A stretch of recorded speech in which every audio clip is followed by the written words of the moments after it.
Hello everyone, my name is Jamin. Thanks so much for visiting my channel. In this video, I have a ThinkPad T460s. I'm going to show you how to get inside, access your fan, heatsink, CPU assembly.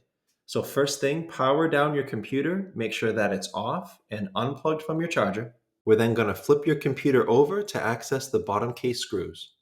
You'll see the screws that need to be removed near the red arrows. After removing those screws, you'll take a small, flat pry tool. It's generally best to start out back near one of the two hinge assemblies in the corners. Pry the bottom case up from the computer, work your way down the sides towards the front. Now, don't put your pry tool too far in. You could damage some internal components. Just keep it on the edge, go nice and slow but firm, and you'll be able to get that bottom case off. After you do, this is what you're looking at for the inside of your computer. Now, as a general computer repair side note, whenever I'm working on a computer in my shop, it's sitting on an anti-static mat. Either that or an anti-static bracelet are great ideas to avoid damaging anything in your computer when you're working on it. If you would like any help with tools or supplies for your computer project, as well as any of the replacement and upgrade parts for this specific model computer, I will have a link above, also below in the description, and it will be a list of all the tools and supplies as well as the replacement and upgrade parts for this computer. Now, before touching anything in a computer, it's always best to unplug your battery first. Computers are safer to work on when as little power as possible is running through them. To remove the battery, you'll have to take out the screws near the red arrows. The battery plugs into the motherboard near the blue arrow. Now, this kind of battery has to be physically removed to unplug it from the motherboard. After removing the screws, you will peel down the black tape, start from the top of it, peel it down towards the battery, and then you can lift the battery up and unplug it from the motherboard. To remove the top battery, you would again have to unplug the screws near the red arrows. This time you would peel the tape back from the bottom and you would peel it up towards the battery. After that, you can lift the battery up, unplugging it from the motherboard. This computer has a single fan noted by the red arrow, is connected to a heatsink that goes over your CPU, noted by the blue arrow, and plugs into the motherboard by the green arrow. If you're here to simply replace a fan, be careful when taking it up. The fan wires are exceptionally fragile. Be sure to not pull on those wires more than you have to.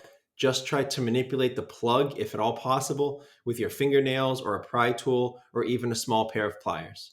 If you're here to clean out your computer, maybe you're experiencing overheating issues, you will be able to blow out or vacuum out that fan once you get it up. I will have a nice vacuum blower option below in the description in that link I told you about with all of the tools and supplies and replacement parts. I will also try to have a replacement fan option in there as well. For those of you that are having overheating issues, or maybe you're just doing preventative maintenance, after taking the 4 screws up by the CPU near the blue arrow, you are going to want to clean off all the old thermal paste before reapplying your new thermal paste. You don't want to put new paste on top of old paste. It won't work very well. If you need help with any of this operation, I will have a video tutorial link below in the description. Also, I'll put it above in the video. It will show you how to fix an overheating laptop. And one of the things it will show is how to clean off all the old paste from both the CPU and the heatsink. And then it will show how to apply the correct amount of new thermal paste. If you put too much down, obviously it won't work, but if you put too much, it ends up locking heat in rather than facilitating its transport out. So again, that video will be available if you need it.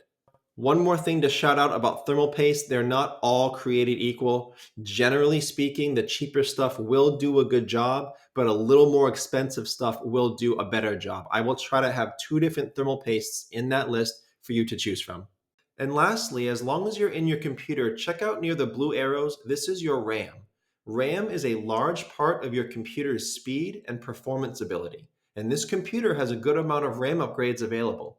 If you want more information on how to upgrade this RAM, check out the video that pops up when this one's done, and I'll explain more about that.